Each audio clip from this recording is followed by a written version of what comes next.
Did we buy it or make it? Somebody prepared it. Who? We bought it, but the person was not here. Well, He's not here now. please say thank you to whoever. I had 4 egg rolls. And now I want to sleep. Okay? Bless you. So it's bad if you fall asleep, but if I fall asleep, it's really bad. Okay? Have you ever fallen asleep while you were preaching? Anybody? I've done that once or twice.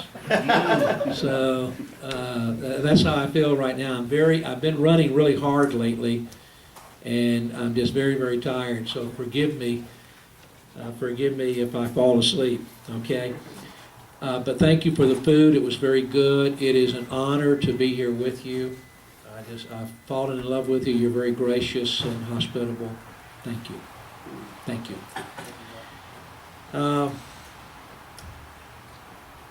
Why do we do what we do?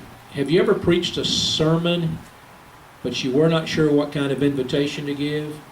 Because you're not really sure what you're after.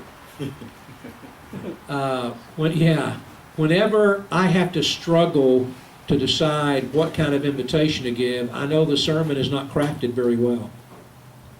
You should know exactly what you're after. If you don't know, the people surely are not going to know. They won't figure it out if you don't know yourself. Well, I'm not sure what your reason for being here today is. I don't know. I know what my reason is. I want to see your churches open up local church training centers. I'm hoping some of you pastors, maybe all of you pastors, will go back to your own church and recruit your people and start training them to make disciples who make disciples. That is my goal. And so that's what we want to talk about now. How do we do that? How do you open up a training center? I'm not calling them, I would not call them schools if I were you, because if you say school, people are going to think knowledge, learning knowledge only. Okay? We call them training centers for a reason. We're training people. We're training people to be disciple makers. Okay? You've got to have 3 things to have a training center. You need Paul, you need Timothy, you need a place. And the place could be under a tree. We actually have some that meet under trees. Okay? But you need a Paul. The Paul is the pastor or the spiritual leader. You need a Paul. You need some students. 1 or more students. We call them Timothys. You call them whatever you want to call them. And then you need a place where you meet. So how do you set up this training center? Let me give you a few points. Number 1, you got to choose your Timothys. You got to choose your students. How do you choose your students? Well, I recommend you start with prayer. Why not pray and ask God to draw in those in your congregation that He wants you to train? I think God would answer that prayer. You pray, and then as people come to your mind having prayed, you go to them and you ask them if you can be their Paul, if they will be your Timothy. Okay? All right? So first of all, you choose your Timothys. How do you choose your Timothys? Through prayer. Number 2, you choose them by casting the vision to your entire church. I would go to the whole church and I would tell them what I want to do. I would tell them, my job, Ephesians 4, is to equip you to do the work of the ministry. And I'm going to do that. From this point on, that's going to be my priority. And so I'm looking for people who want to be equipped to make disciples. Cast the vision to the church. If I were you, I would do something like this. I would stop whatever sermon series you're in. I would just stop for a week or 2. Just kind of pull over and park. Okay? And I would say something like this to my church. I would ask them, why are we here? What are we supposed to be doing? Why did Jesus leave us on this earth? By the way, did you know the only thing you can do better on earth than in heaven is make disciples?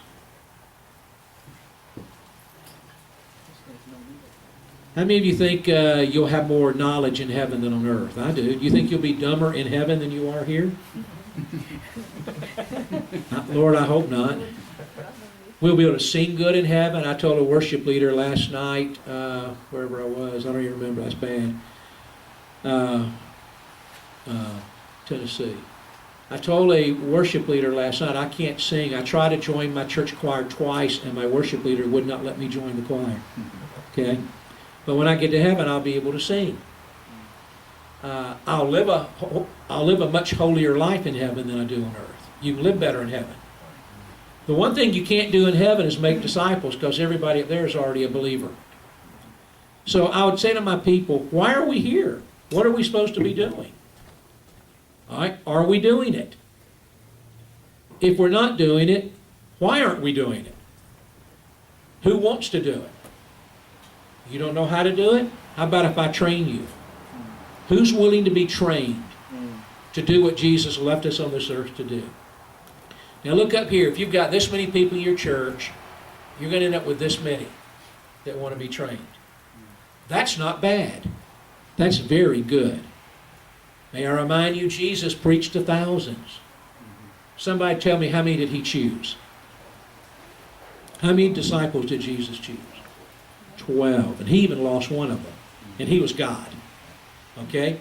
If Jesus only chose 12, I don't know that we're going to do a whole lot of good, much more good than that if we choose more than 12. Okay? So don't think numbers. Don't think large numbers. Think quality. Don't think process. Think making disciples. And it's actually easier to do that if you have smaller numbers. Okay? So first you choose your Timothys. How do you choose them? You pray. You handpick after you pray. You cast the vision to the entire church. Because what you're going to find is this. I think you're going to find you've got someone that comes in and they slip in late and they sit in the back and they're not real active. And that's the person that's going to respond or could respond. That's the person that you want to respond. You're going to have some respond that may not even be believers yet. But God's drawing them. He's doing a work in their heart. Okay? The third way you choose your Timothys is by offering to train other pastors. Every pastor in this room knows another pastor who's struggling. If the pastor you know is not struggling today, he will be. It's only a matter of time. Okay? All pastors struggle. They have a hard time. They get discouraged. Find a pastor who's struggling and offer to help him. You will train him. You will help him build his church. You say, well, that doesn't help my church grow. No, it doesn't. You're right. But it does help the kingdom. And you're advancing the kingdom. So you want to train other pastors. And let me just say this too. I've just about run out of cards, but I'm going to leave this card here. If you got a phone with a camera, just take a picture of the card. You call me. If I can help you, I will help you. If you've got questions, and Andrew, Pastor Toot, anything I can do to help you guys. You've got my contact information. I'm going to leave it right here, okay? So number one, in setting up a training center, choose your Timothys. Paul has to have a Timothy if he's going to make a disciple. All right? Well, let me say one more thing there. I don't know if this will work because of the way you're structured with the school and all, but what I found it works really good is if you actually open up what I would call a regional training center before you open up your own local church training center. In other words, you start with a training center of just pastors, and you let the pastors work through the DMD book. Let me tell you why. Because then when they bring their students in, it won't be theory. They won't be teaching, they won't be saying, here's what the book says you're supposed to do. You'll actually be able to take them and show them what you did. You see in this book, every chapter, your students are supposed to go out and share their story with 5 people. In the English version, you'll be using probably the Vietnamese version, but in the English version there's 18 chapters. 18 times 5 is 90 people. If they're sharing Christ with 90 people, somebody's going to get saved. Okay? Even in Los Angeles, somebody will get saved. Okay? And then when that person gets saved, they begin to bring their friends together, and you think a little group. If you don't want to call it a church, think a small group. But then by the time you open up your own church training center, you've got a little group that you've started. Now you can bring your Timothys to that little group of brand new believers, and you can show them what you did. You can show them how you did it. It's not theory. You did it yourself. Answer this question. What is the better way to teach people? By what you say or by what you do? It's a pretty simple question, isn't it? So it's one thing to stand, and by the way, if you're going to tell your students to share their story with 5 people a week, guess what you have to do? Somebody tell me, what do you have to do? You got to do the same thing. How in the world can you expect them to do it if you don't do it? And by the way, 5 is not a magic number. You can make it 3, you can make it 2. A good Bible number is 7, or 3. The number's it's not a magic number, okay? But we say 5 because we feel the more you go fishing, the more likely you are to catch fish. If you say share your story with 1 person a month, don't be surprised if they don't see many results, okay? So you've got to do it yourself. So if you open up a regional training center, you guys that are local here, you may want to just get together and say, hey, let's just work our way through the book. Let's do it ourselves. Let's start sharing Christ with 5 a week and hold each other accountable. Let's try to start a little group. You can see it as a Sunday school class connected to your church. Okay? Just look at it as helping to build your church. You do it yourself. Then when you open your training center, it's not theory anymore. You can actually say, this is what I did, and I'm going to teach you how to do it too. Now look, we all want our people out there sharing Christ. Please hear me. The best way to get your people to share Christ is for you to share Christ. The best way to get your people to make disciples is for you to make disciples. Don't tell them to do it. Do it first. Show them how. So, choose your Timothys. Number 2, explain to your Timothys your expectations. Remember, you start with your church congregation. You're only going to have maybe 8 or 10 respond, okay? Bring those 8 or 10 together and tell them what you're getting ready to do. Tell them what you expect. Because they're going to be thinking a discipleship class. They've been in those before. They're going to be thinking curriculum, notes, memorizing. That's what they're going to be thinking.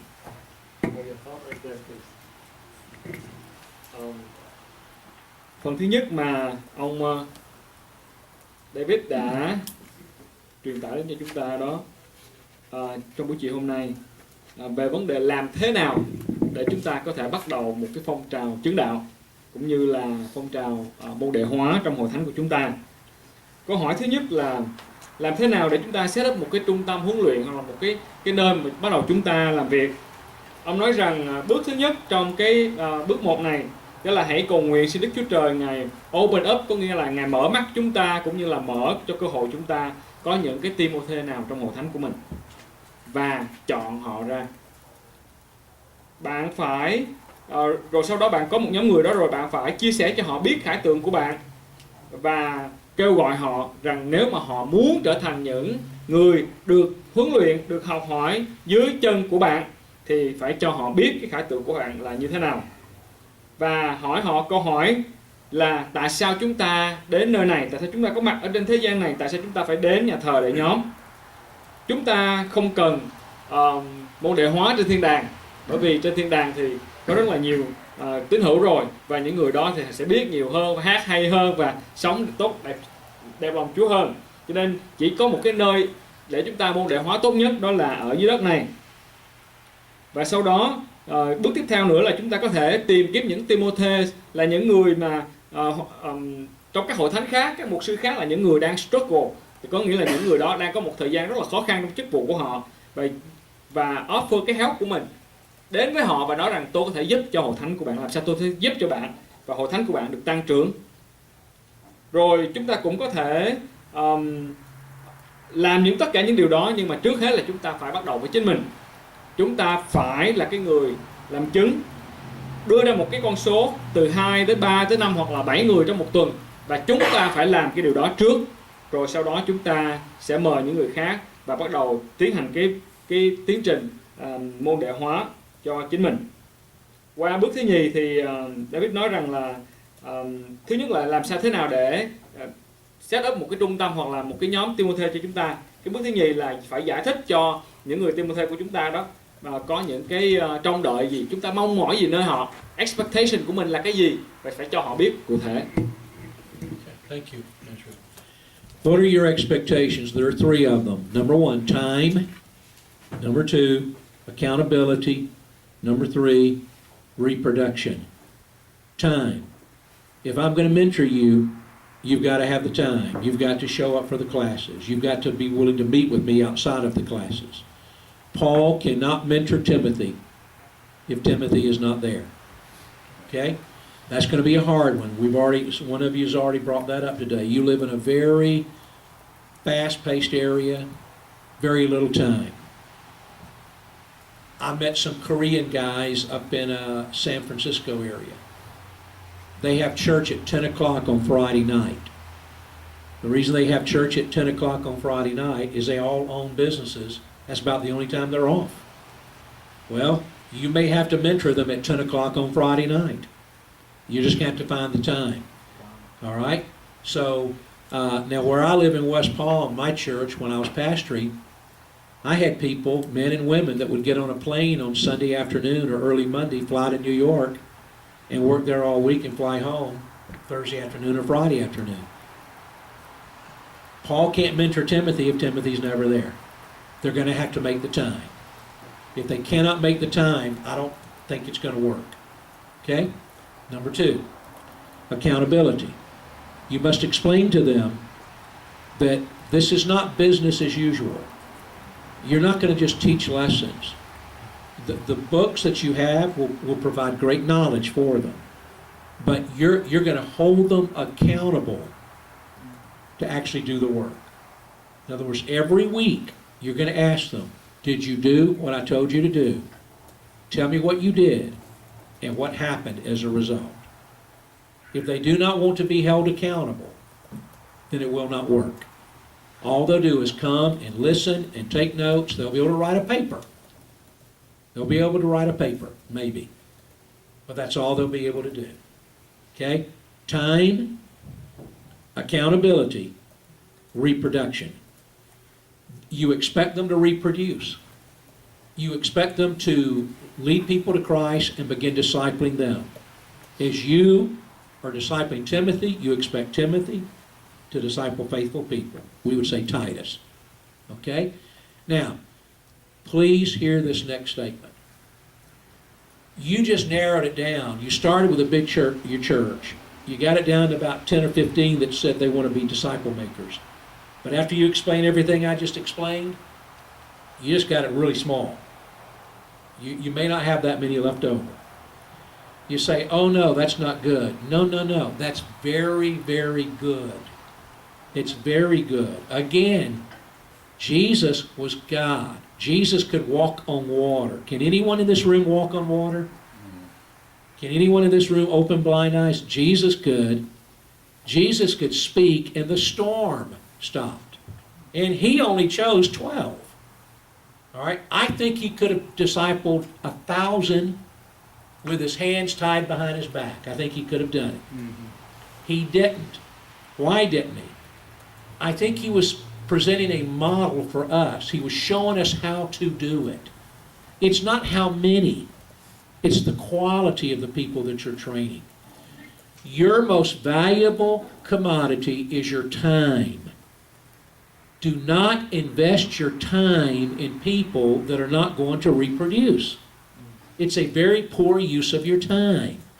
You can love them, you can pray for them, but the ones you're going to mentor, the ones you're going to pour your life into, they need to be people that are serious, that will take the time, that will be held accountable, and that will be willing to reproduce.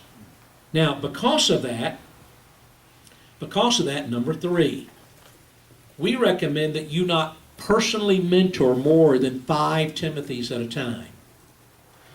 That is not a magic number. Again, you may make it 3, you may make it 7. It's really up to you. But when I look at Paul is one of the great examples in the Bible. Paul probably mentored dozens of people. But if you really study the book of Acts closely, I don't see him mentoring more than about 4 or 5 at a time. At a time. Okay? You're busy. Andrew, you're busy. You got like 10 businesses. Okay? You're busy. Here, Yeah.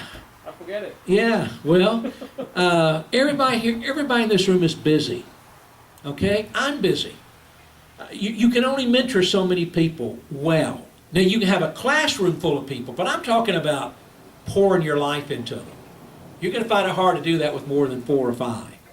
You say, well, David, what if I have more than 5 Timothys in my church? Well, then you recruit another Paul. I wouldn't cut out the Timothys. I'd get me another Paul. Okay? Now that raises an issue. Are we going to have female students?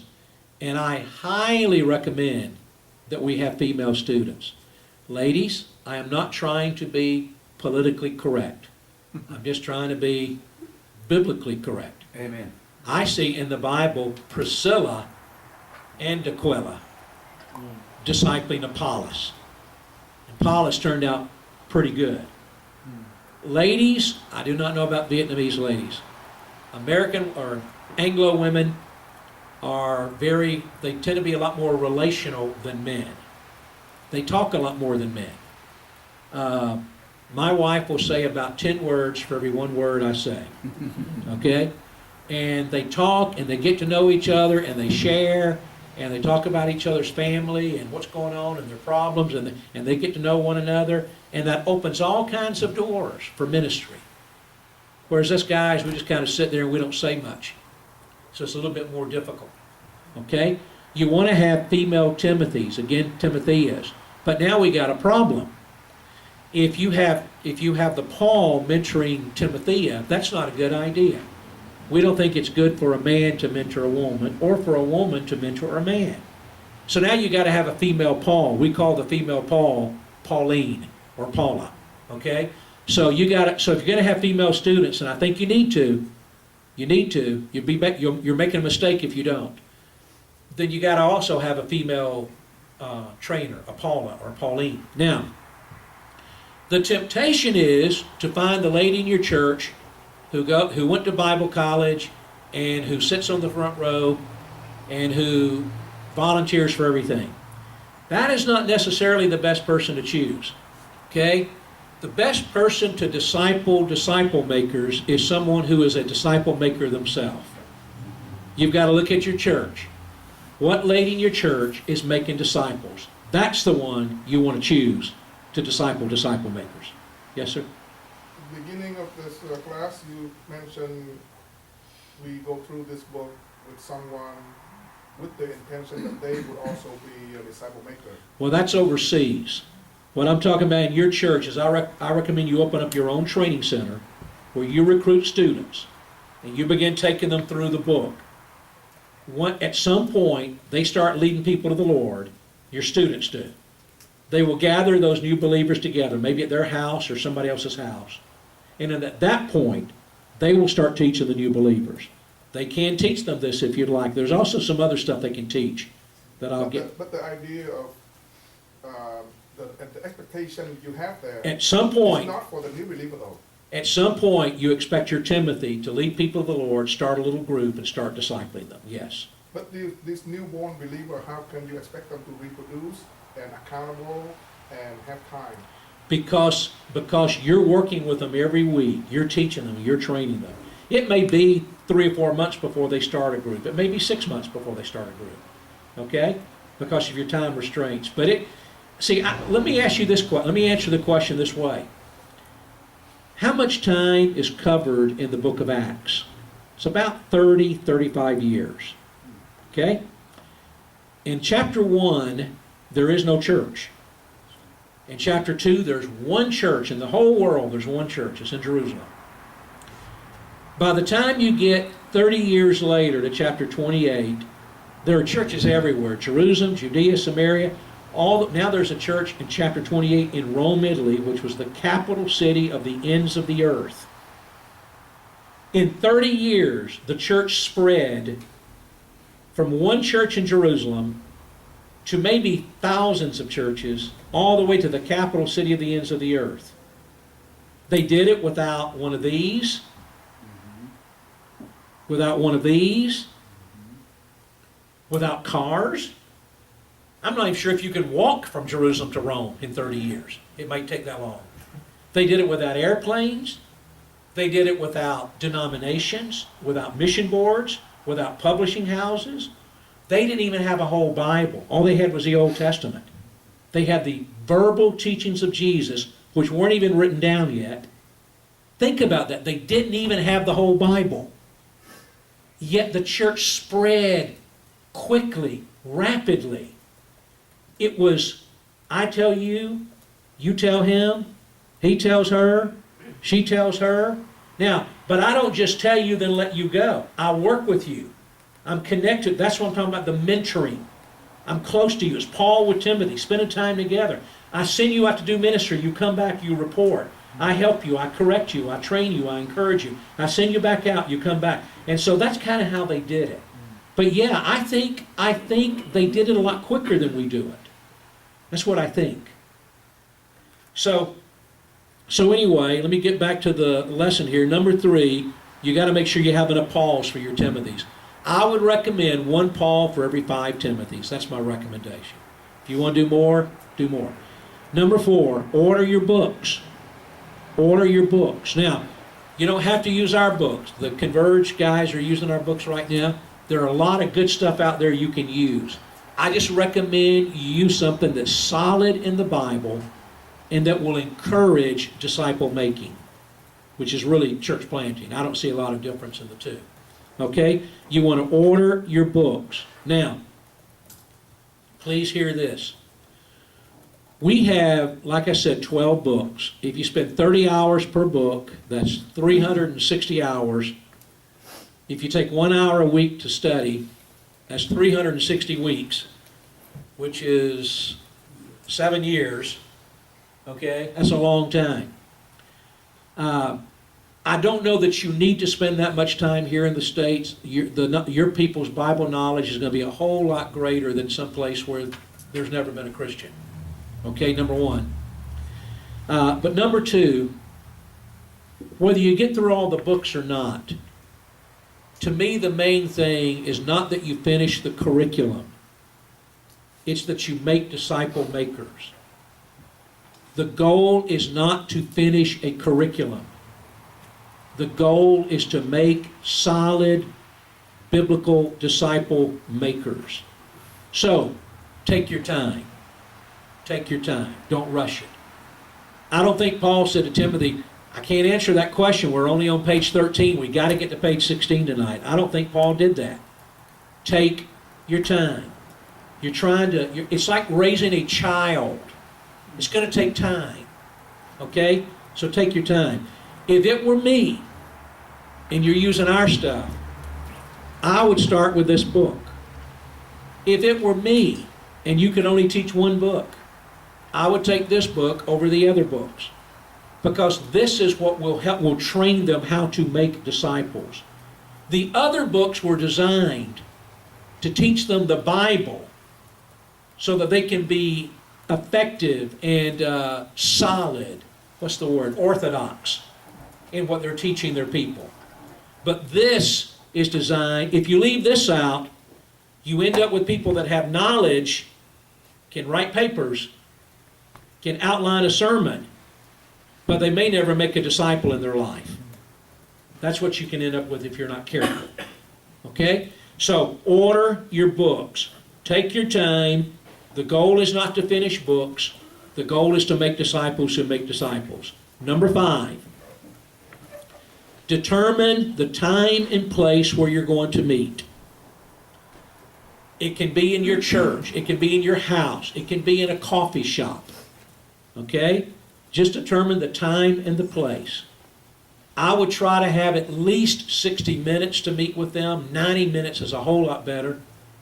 The more time you can get, the better. And we recommend that you try to meet at least twice a month outside of the classroom with every one of your students. That's where that mentoring time comes in. That's a recommendation. You may not be able to do that. But the idea is you want to spend as much time with those students as you can. You want to become their dad, their mom. That's what you want to become. We want them to look at you as mom, as dad. We want you to have that kind of influence over them, and they will follow you. They will follow you if you do that. Okay? So, let me recap it. Choose your Timothys. Prayer, handpicking, casting the vision to the church, inviting other pastors in. Number 2, explain to those who volunteer your expectations. You got to have the time. I'm going to hold you accountable. I expect you to reproduce. Number 3, make sure you have enough poems. We would recommend 1 to 5 and some poems. Number 4, order your books. And by the way, on the book order, when you use our orders, when you order from us, we don't keep books on. I mean, we produce several 100,000 a year, but we don't have a big warehouse with them sitting there. So, Luis, if you call me one day and say I need 20 books, it may take me 2 weeks to get them. We're just going to hang up the phone, call the printer, and they'll print them, and then they'll ship them to you. And so, if you need them on Wednesday, don't call me on Monday. Okay, it won't work. You got to have a couple of weeks. And by the way, don't call me. Just go to our website, and we'll get it that way. So, number 4, you order the books, and number 5, you determine the time and place, and then you start discipling. Now, one more thing before I'll let Andrew come back up if he'd like. I'm recommending each one of you start your own local church training center. That you choose your Timothys. That you give them your expectations. That you have a time and a place, you order the books, and you begin training them to make disciples. But I'm suggesting before you do that some of you pastors come together and say, let's help each other through this ourselves. Let's do it ourselves first. And that way, if you'll just trust me on this, it'll be a whole lot better for your people. And by the way, if you're sitting there thinking, boy, share my story with 5 people a week, that's going to be hard. If you're thinking that, what do you think they're thinking? Okay? What do you think they're thinking?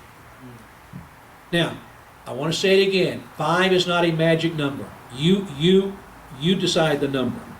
Okay? But I know this, if you go fishing every day, you will catch more fish than if you go fishing one time a year. That's right. That's the point. Andrew, do you want to recap? And then I'm going to move to the next.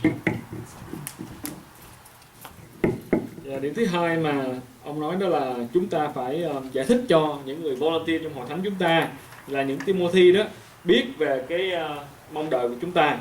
Cái mong đợi của chúng ta ở đây đó, cái thứ nhất là họ phải sẵn sàng có cho chúng ta nếu họ muốn bắt đầu chương trình huấn luyện với chúng ta, đó là thời gian. Số 1 là thời gian. Những người Timothy của chúng ta hay là của các bạn đó là phải có thời gian.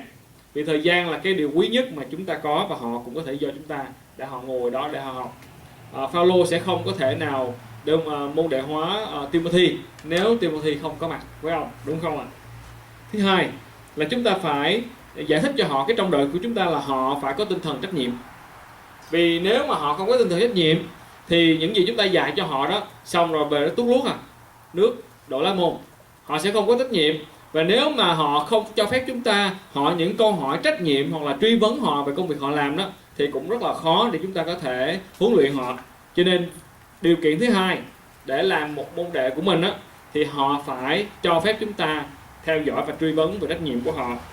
Điều thứ ba là họ tái sản xuất hay là tái sinh trưởng, tái sản sinh ra những cái tín đồ mới hoặc là môn đệ khác. Họ phải có 3 cái sự trông đợi đó từ chúng ta và họ phải hiểu được cái điều đó.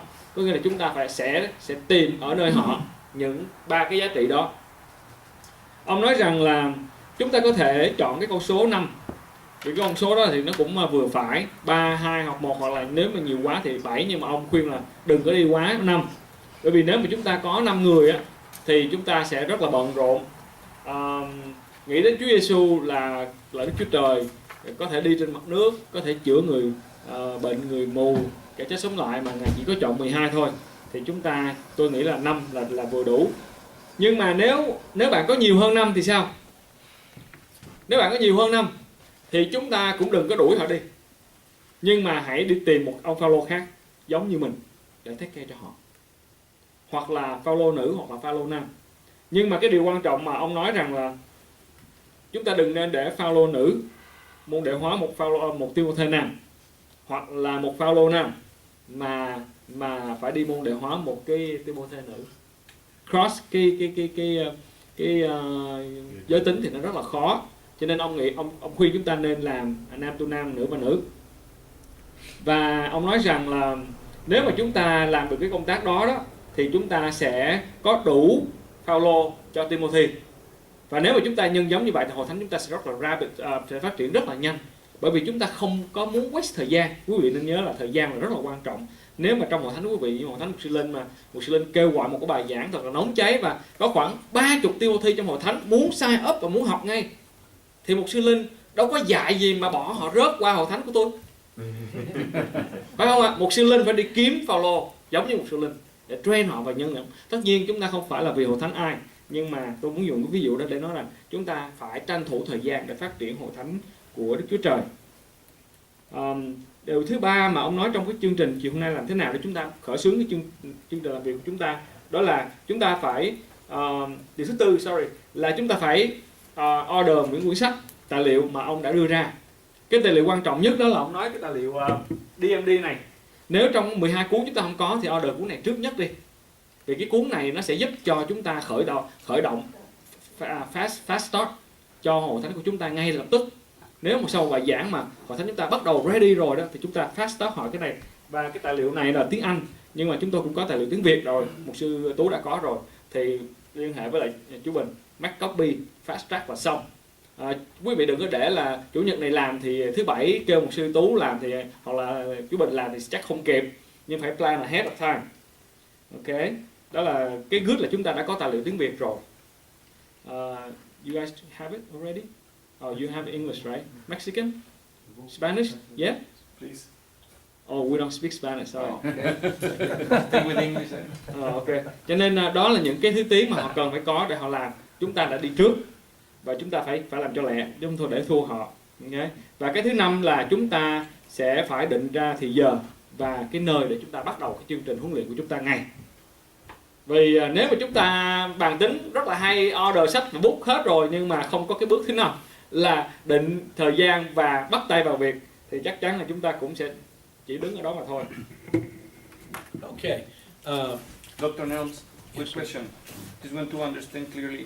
When you said in number 5, determine the day and time when you're getting together, you said that we should commit to a time between 60 to 90 minutes, extra class, every other week or twice a month? 60 to 90 minutes in the class. In the class? Yes. Okay. And then in addition to the class, I would try to meet with each student at least twice a month for mentoring time.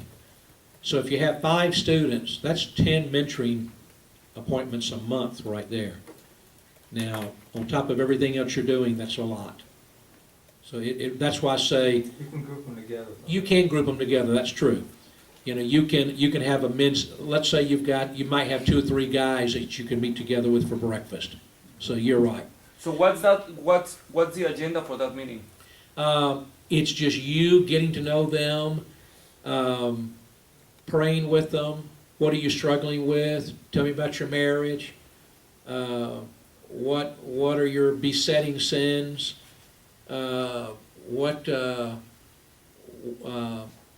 Just encouraging them. Just work, stuff that you can talk to them about that you wouldn't talk to them in the class. So in my church, we the pastors hold for testimony and protection that we don't spend time with people of the opposite sex in private or alone. So in those cases, how would you manage that? You need the Paula, Okay.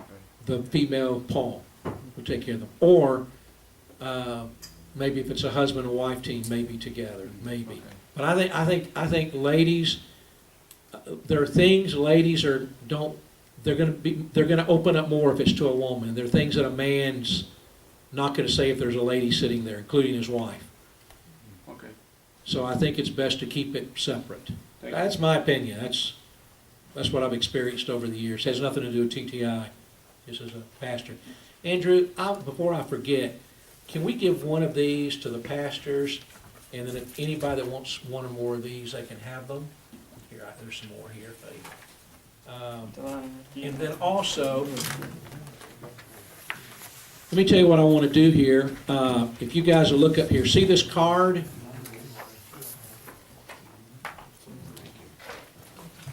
I'll let you guys get those first.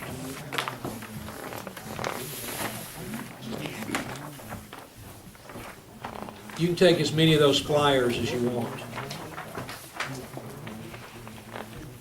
Okay, Andrew, this card right here, I want them to take it, keep the black part. That's for them. On this part right here, now look, let me explain to you before you get it though. This is not necessarily for everybody. We have an international prayer team. We've got hundreds of people on it. Prayer requests are coming in now from all over the world, including Vietnam. Okay? And I'm looking for people who want to be on the prayer team. We will send you an email once a month to pray. We do not want you to post it to social media. People get in trouble. Okay? Don't post on social media something about Mon in Vietnam. Okay? Cái đây là cái card nhỏ xíu đây ha. Quý vị có thể xé cái phần đen này giữ lại và điền vào cái phần trắng. Cái này đó sẽ giúp cho chúng tôi gửi cho bạn qua cái thông tin mà các bạn cung cấp ở đây bằng email. Chúng tôi sẽ gửi cho các bạn nếu các bạn muốn ở trong cái đội ngũ cầu nguyện của chúng tôi. Mỗi tháng chúng tôi sẽ gửi cho bạn một email. Và các bạn phải nên nhớ rằng những gì mà email ra các bạn là những thông tin rất là nhạy cảm. Cho nên đừng có lấy những thông tin trong email đó mà post lên mạng xã hội. Tại vì như vậy chúng ta sẽ làm nguy hiểm đến anh em chúng ta ở những quốc gia khác, là những quốc gia mà nó không có sự tự do. Cho nên nếu anh em nào muốn ở trong cái team này thì điền vào và gửi lại cho tôi. Keep the black part for you. The black part also has the web address where you can order books and you can go online and see what's happening. It's pretty neat what's happening around the world. And then if you can just turn in this card, maybe before we leave, just leave it on your table or we'll collect them or something. And don't forget, my card is up here. If you want to get contact info, I'll be more than happy to stay in touch with you. Right there is that card. Okay, one of you asked over the break, what about here at home? Is it working at home? Let's talk about now opening that training center and seeing the kind of results. Một số người trong chúng ta thì hỏi là mục sư ơi, ông huấn luyện khắp nơi trên thế giới, nhưng mà ở homeland của chúng ta thì sao? Ở Mỹ này thì như thế nào? Xin ông trình bày cho chúng tôi biết. We have to go right now because it seems to be more engaging. Okay, all right. Does it work here at home? Yes, because the Bible works everywhere. Tại vì tôi câu trả lời cho cái vấn đề đó là vâng, nó làm việc và là nó rất là có hiệu quả ở Mỹ của chúng ta nữa. Tại vì Kinh Thánh á, thì cho mọi cái nền văn hóa phải không ạ? Some fields are more open than other fields. Mặc dầu là những cánh đồng, có những cánh đồng á, thì họ nó giống như là nó màu mỡ hơn những cánh đồng khác.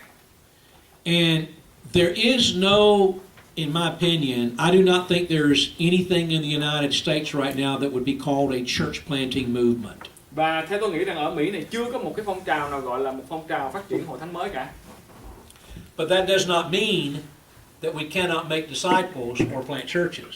Nhưng mà điều đó không có nghĩa là chúng ta không thể nào phát triển môn đệ hóa. By the way, có cà phê Starbucks rồi cho quý vị.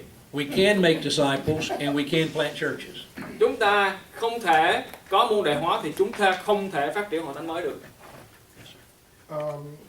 This morning, Pastor Joshua talking about for those people who have been in church for many years, and they're like dead wood. Okay, that means. Now, is it better to plant a new church with unbeliever, with the population that's no preconceived idea of Christianity? You start fresh. They have no notion of what Christianity is or church is. Would that be easier? It is easier. That's exactly what happens. Có một câu hỏi nói ra rằng là chúng tôi có hưởng hội thánh tín đồ 30-40 năm rồi, không phát triển mà họ nhìn họ giống như là những đống thịt chết vậy đó. Thì làm sao để mà phát triển người đó? Hay là chúng ta cứ để mặc họ đó đi và bây giờ đi mở một hội thánh mới hoàn toàn mới mẻ cho những cái nhóm người hoàn toàn chưa biết gì về Chúa Giêsu hết? Thì cái điều mở mới đó nó dễ hơn không? Ông nói rằng vâng, cái điều đó tôi nghĩ rằng là hoàn toàn nó hấp dẫn, bởi vì cái hội thánh mới trong nhóm người mới nó hoàn toàn là có một cái sự gì đó hấp dẫn lắm. Fu said to this today there are 50,000 a day coming to Christ in China. Ở một sư Phú có nói hồi sáng đó là ở Trung Quốc bây giờ đó 50.000 người mỗi ngày tin nhận Chúa Giêsu. Well, if you take someone, there's never been a Christian in their family, they're the first Christian, and you tell them, now that you're a believer, you are supposed to tell others, start today, and tomorrow, I want you to tell me what happened when you did it. They don't know any better. There's never been a Christian in their family. They just, okay, that's what you do. Yeah. Nếu như quý vị làm chứng cho một cái người mà người đó đầu tiên trong dòng dõi của họ, trong dòng họ của họ biết về Chúa Giêsu, và các bạn nói rằng anh là người đầu tiên trong gia đình anh và anh phải có trách nhiệm để nói về gia đình anh, thì cái người đó nghĩ như thế nào? Họ phải vội đúng không ạ? So yes, there are, but I don't think the answer is to throw out all of the old believers. I don't think we can do that. Okay. Nhưng mà tôi không nghĩ là quý vị nên bỏ những cái tín đồ cũ. But that's why again, the best people for you to train are brand new believers. Những cái người mà mới tin Chúa đó quý vị là họ rất là cởi mở và họ rất là dễ nhận. Họ là những receptive people. Look, if you say to your best church people, bring a lost friend to church, most of them don't have any lost friends. Những người mà trong hội thánh chúng ta lâu ngày á, khi mà chúng ta nói với họ hãy đem một cái thân hữu đến hội thánh, họ không có tìm ra được thân hữu, bởi vì họ chơi toàn là những người trong nhà thờ không à. But in the few that they do have, they've already invited 10 times and they're not coming. Cái hệ thân hữu nào mà họ có, họ đã mời đến nhà thờ 10 lần rồi mà người đó cũng không bao giờ tin Chúa, cho nên họ nản, họ không mời nữa. But the guy that just got saved, all he has are lost friends. Nhưng mà cái người mới tin Chúa đó, là những người bạn của ông đó toàn là những người không tin Chúa không à. So yeah, it's a little easier for sure, no doubt. Cho nên nó dễ hơn cho chúng ta trong vấn đề mở mang. All right, so the point I'm making is it's not as easy here, but it does not mean you can't do it. You can do it. Cho nên câu trả lời của tôi là mặc dù ở Mỹ nó không có dễ, nhưng mà điều đó không có nghĩa là chúng ta không làm được. Let me give you a few examples. Cho tôi ví dụ. Back in August, a lady in Queens, New York, started her first little group. Ở tháng 8 vừa rồi thì có một người phụ nữ đó ở bên thành phố Queens ở bên New York. Bà đã bắt đầu một cái nhóm nhỏ của mình. She's a Dominican. Bà ta là một người phụ nữ từ quốc gia tên là Dominic. A pastor's daughter. Một đứa con ra từ một cái gia đình của ông ba mẹ là mục sư. But she had never made any disciples. Nhưng mà bà chưa có bao giờ có cơ hội để phát triển môn đệ hóa. She sat through a session like this. Bà ngồi ở một cái chương trình của huấn luyện của chúng tôi như vậy. And got excited. I can do it too. Và bà cảm thấy được hối thúc và kích thích. Và bà nói với mình rằng tôi có thể làm điều đó. She owns a little beauty salon. Bà đã có một cái tiệm thẩm mỹ. It's not very big. It would probably fit in this room 6 times. Không lớn lắm, có thể là khoảng 4-5 lần, 6 lần cái phòng này. Maybe 8 times. Very small. Một thẩm mỹ viện nhỏ. It's a street or like a storefront in Queens, just very small. Một cái văn phòng ở một cái con phố ở thành phố Queens. 1 month after starting, 1 month. Một tháng sau khi bà bắt đầu. She sends me a text. Bà gửi cho tôi một cái text. And she said, Dr. David, I want you to know I've led 15 people to the Lord. Và bà nói rằng bà đã dẫn được 15 người tin nhận Chúa. And 3 of them are Hindu men. Và 3 trong số 15 người đó là 3 người từ đạo Hindu, 3 người đàn ông. I was up in Queens about a month ago. Tôi đến Queens khoảng 1 tháng vừa rồi để thăm. I went to see her little group on Tuesday night. Và tôi đã đến đó tối thứ Ba. There were about 15 there. Có 15 người ở đó. from 6 different countries. từ 6 quốc gia khác nhau. And I asked her, I said, so you guys meet every Tuesday night, Tôi right? hỏi là có phải là mỗi thứ ba đến đây cái nhóm không? And she said, well, actually, we meet 3 nights a week. Và bà nói là hôm chúng tôi gặp 3 đêm mỗi tuần. I said, you mean the same group meets 3 times a week? Mà ông nói, ủa 15 người mà 3 đêm mỗi tuần? And she said, well, there's a couple of them that come all 3. She said, but they're really 3 different groups. Thật ra thì có 3 nhóm khác nhau. She has reached 40 new believers Và bà đã có khoảng 40 tín hữu trong cái nhóm nhỏ của bà rồi. since August Từ tháng 8 tới bây giờ. in a beauty salon. Trong một cái chỗ thẩm mỹ của bà. You know those chairs you ladies sit in and they do your hair? That's where you sit. Những cái ghế mà người phụ nữ đến để làm tóc đó, thì đó là cái ghế của tín hữu. And there's bottles of shampoo everywhere. Và có dầu gội đầu khắp nơi. And pictures on the wall of these women with this fancy hair. Và có những cái tấm ảnh mẫu ở trên tường.